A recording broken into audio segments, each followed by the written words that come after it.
జనం కోసం జగన్, జనంలోకి వస్తున్న జగన్మోహన్ రెడ్డి జనవరి 3వ వారం నుంచి ఎలా చూడాలంటారు? జన సమస్యల పైన ఈ పోరాటం చేస్తానంటున్నాడు, ఎలా చూడాలంటారు? ఎలా చూసే జనానికి అందరికి మరి పోయిన తరగా మళ్ళీ కనపడుతున్నారా అనుకుంటున్నారు. అది ముఖం చూడకూడదు అనుకుంటుంటే మళ్ళీ వస్తున్నాడు ఏందని బాధపడుతున్నారు జనం. ముందుగానే రాకుండా ఉంటే జనానికి కొద్దిగా ఆనందం ఉంటుంది అని చెప్పి చెప్పుకోవడం. ఎందుకని అంత మాట ఎందుకు అన్నారా? ఎందుకంటే పోయినసారి మాయ మాటలు చెప్పి గెలిచినాక అన్ని చేసిన పనులన్నీ ఒక్కటం సరైన పని చేయలేదా? అన్ని చేసిన పని, ఏ పని మంచి పని చేశాడు? అందరిన భయభ్రాంతులకు గురి చేసి రాజధాని రైతున్న అన్యాయం చేసి కనీసం దేవుడి దర్శనానికి పడలేదా? రాజధాని రైతుల్ని వాళ్ళకి హక్కు లేదా? దేవుడి దర్శనానికి హక్కు లేదా? రాజధాని రైతులు ఏం తప్పు చేశారని వాళ్ళ ఆయన ఇచ్చాడు. ఇవన్నీ ఈ చేపలన్నీ తగినాయి. కరెంటు బిల్లు ఎన్నిసార్లు పెంచాడు, ఆర్టీసీ ఛార్జీలు ఎన్నిసార్లు పెంచాడు. అదేమంటే అమ్మ ఓడేసాను అంటాడు. అమ్మ ఓడేసాడు, అయ్యే మొఖం మీద పెట్టి బాధాడు. అది అందరికి అర్థమైపోయింది. అందుకే తీసి ఇచ్చి వేసారు ఇక్కడ. కాబట్టి చూడటం ఇష్టలేదు. మరి పాదయాత్రతో రావటం అంటే జనందరం ముందుగా ఆ మాటకే బాధపడుతున్నారు. వాళ్ళు చూడటానికి కూడా ఇష్టపడరు. వాళ్ళు ఓటేయటం తర్వాత సంగతి. అదే నా అండమాట అనేది ఏంటి? ప్రజలందరికీ 2,71,000 కోట్లు పంచాను నేను, ఇప్పటికే నన్నే ముఖ్యమంత్రి అనుకుంటున్నారు, నేను అక్కడికి వెళ్ళిన సీఎం అని అరుస్తున్నారు అంటున్నాడు కదా. కళ ఏమైనా వస్తుందేమో కానీ జనం అందరూ ప్రశాంతంగా ఇప్పుడే వదిలించుకున్నావా? వెనకరికి బకాసుడు రాక్షసుడిగా చచ్చిపోయిన సంబరం చేసుకున్నావు దీపావళి అట్టుంది ఎవరికి వాళ్ళకి.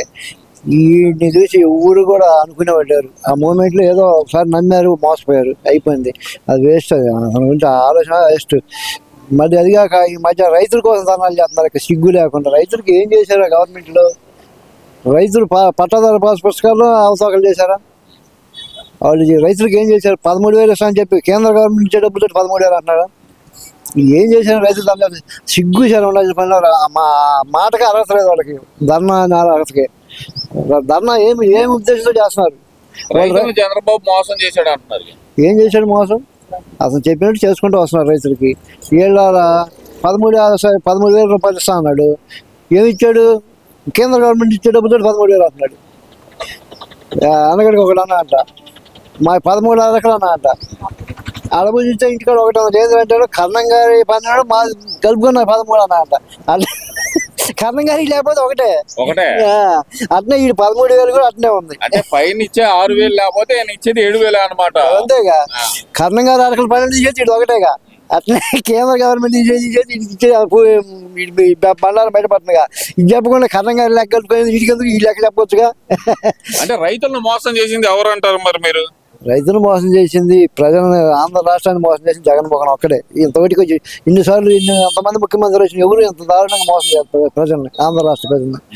ఇంక జగన్ నమ్మే పరిస్థితులు ఎవరు లేరు. ఎందుకు లేరు అంటారు మరి? ఆయన జనం కోసం యుద్ధం చేస్తాను నేను జనాల మధ్య నుంచి అంటున్నాడు కదా. ఆయన చేసే యుద్ధం జనం కోసం కాదు. ఆయన కేసుల నుంచి బయటపడటానికి ఊపిరాడక అటు ఇటు ఎగురుతో యుద్ధం చేస్తున్నా అంటాడు. అది అందరికి అర్థమవుతుంది. యుద్ధం కాదు. ఆయన కేసులు కుర్చీలో పడ్డ ఎలకలాగా అటు ఇటు ఎగురుతా జనం కోసం యుద్ధం చూస్తున్నాడు. నువ్వు కాదురా, నువ్వు ఎలకలాగా కుర్చీలో ఎలకలాగా నువ్వే కొట్టుకుంటున్నావురా అని ప్రతి ఒక్కరికి అర్థమైపోతుంది. ఊరు ఆయన మాట్లాడిన వాళ్ళు. అదిగాక కేంద్ర గవర్నమెంట్ ఈ మధ్య జమిలీ ఎన్నికలను వస్తున్నాం. అసలు జమిలీ ఎన్నికల వల్ల లాభం ఏంది? అదంటే ఖర్చు తగ్గిస్తామంటుంది. ఖర్చు తగ్గించాలి, ప్రజలకు మేలైన నాయకుడిని అందించాలంటే చాలా మార్గాలు ఉన్నాయి. ఈ జమిలీ ఎన్నికలు కరెక్ట్ కానే కాదు.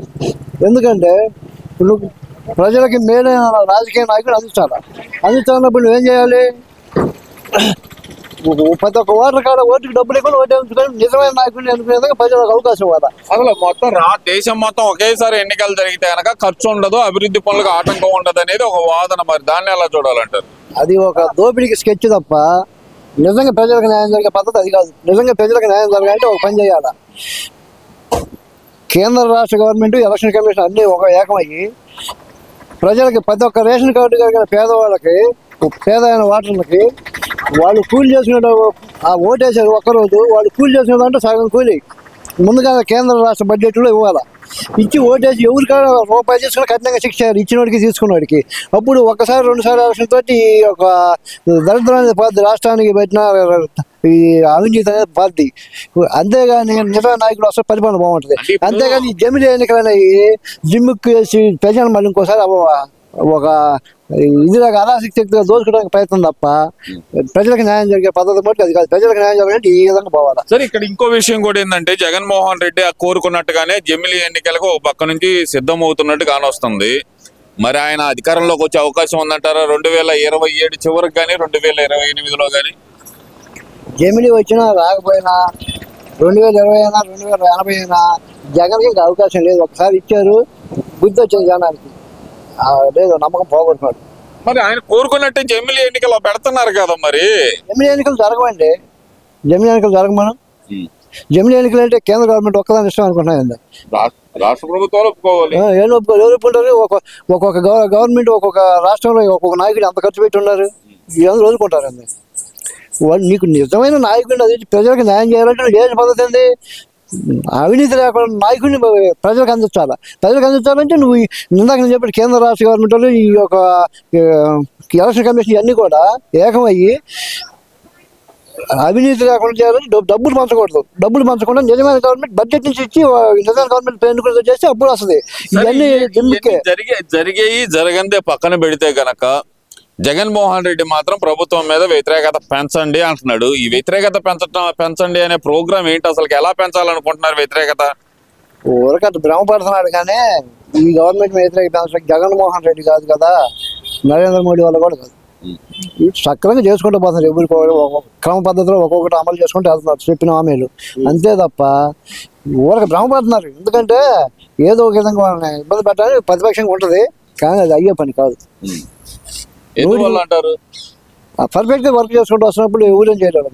నిజాయితీ పడి ఉంటాడు వాడు. నిజాయితీగా మాట్లాడాలంటే వాడు ఎవడు మాట ఏంటో.